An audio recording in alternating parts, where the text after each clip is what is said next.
ये चार जब तक पुष्ट नहीं होंगे तब तक आपको कथा में बैठने का अधिकार नहीं है। सबसे पहला विषय, भागवत का विषय क्या है। दूसरा, अधिकारी, आप अधिकारी हैं कि नहीं। तीसरा, संबंध, भागवत सुनने से आपका किससे संबंध होगा।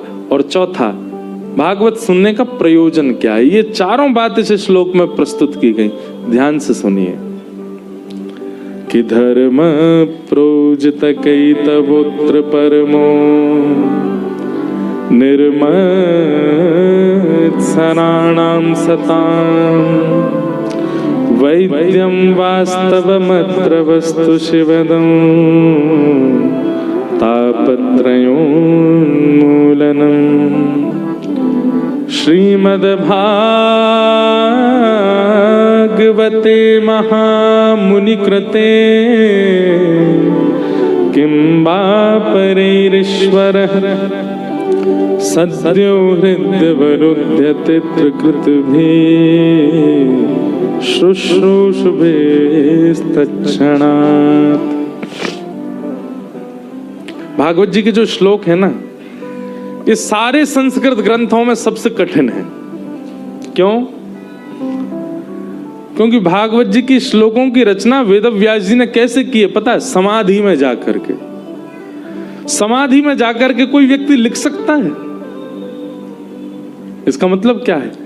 वेदव्यास जी जब समाधि लगाए थे तब खाली पन्ने हैं और कलम उठा करके समाधि में बैठे और समाधि से जब उठे तब तक भागवत रचना हुई। इसका मतलब यही है कि भागवत की रचना के, भागवत के जितने भी श्लोक हैं स्वयं श्री कृष्ण ने उद्भव किए हैं। इसलिए एक अलग प्रकार की संस्कृत भाषा है भागवत की।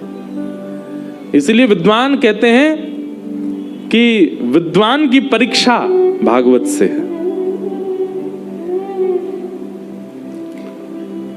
भागवत जी के श्लोक अद्भुत हैं। अब सबसे पहली बात, विषय। भागवत जी का विषय क्या है? तब कहते हैं धर्म प्रोजत कैतवोत्र परमो। सावधानी से सुनिएगा।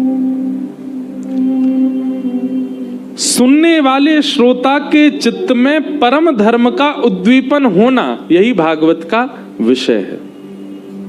परम धर्म का मतलब क्या होता है?